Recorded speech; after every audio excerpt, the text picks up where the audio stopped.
Hey there, my name is Kim Backers and I'm going to be doing a series of short videos called Know Your Rights and Know Your Worth.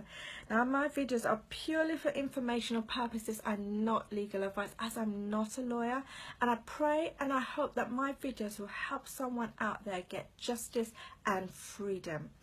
Now, did you know that domestic violence is a crime in the UK?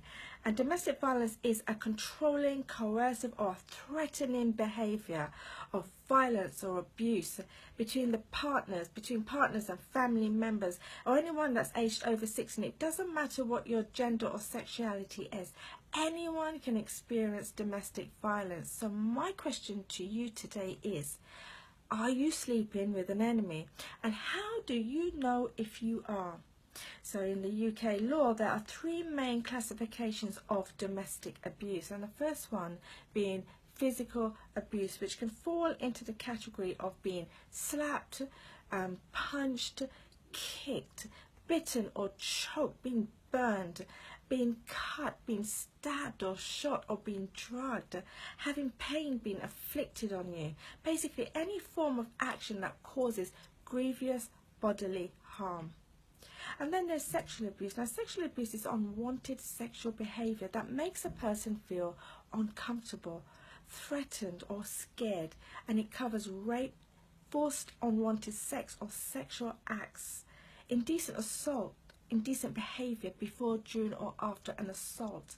Now sexual abuse cases are viewed very seriously in the UK law, and cases of this nature are usually heard by the Crown Court. But last but not least, there is psychological, emotional and financial abuse. Now the Serious Crime Act, which was introduced in 2015, now specifically prohibits the use of coercive controlling behaviour within a familiar environment.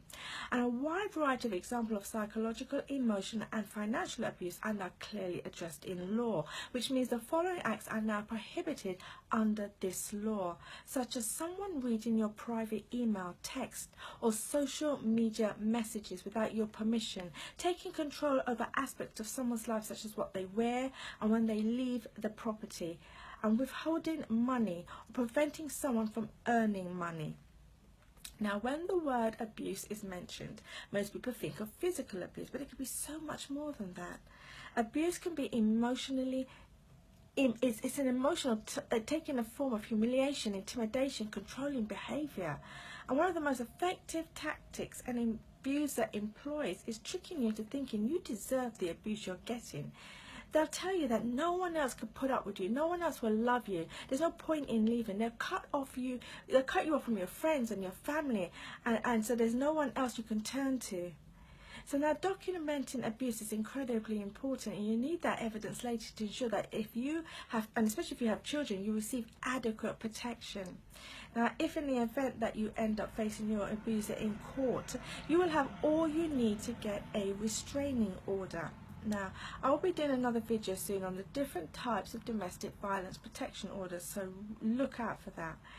Now this is important. If you are in an abusive relationship, you will need a support structure now more than ever. Unfortunately, the first thing that many abusers do is to cut their victim off from their supporter, weakening them through isolation.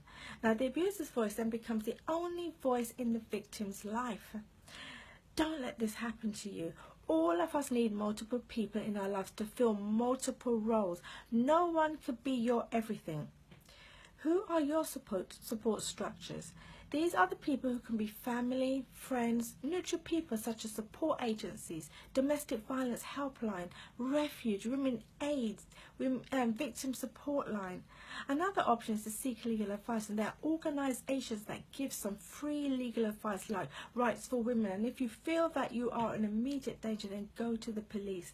There's no situation that is so unimportant or too small to go to the police. And for any men out there who are listening to me who are being abused, I haven't forgotten you. There are also organisations that can help you, like Respect, Mankind or the Men's Advice Line. Now your support systems are the people who you can rely on if you must leave suddenly. These are the people who will emotionally support you and tell you that something is wrong when you can't see it for yourself. try to reach out. Even if you're not sure what you want to do yet, there is strength in numbers. You'll be able to rest assured that if the worst happens, you'll have somewhere to go and have someone who cares about you. Now, I'll be posting a video soon for those who simply want to know how to help someone you know or suspect is in an abusive relationship. So look out for that. Now, abuse leaves a deep psychological mark, but that mark doesn't have to become a scar. Seek help. And if you have children, remember that this is just not about you now. Your children will be witnessing your abuse and may grow up thinking that this behavior is quite normal. Is that what you really want? If you think that you could be possibly sleeping with an enemy, even if there is a hint or doubt or something doesn't feel quite right, seek help from professional organizations and draw close to your families and friends. And remember, there is strength in numbers. It will give you the courage to take that first step into freedom. Above all, remember that you are valuable and that your experience has in no way lessened your value or your worth, and it will only make you stronger and better and unstoppable. My name is Kim Backus with Know Your Rights and Know Your Worth.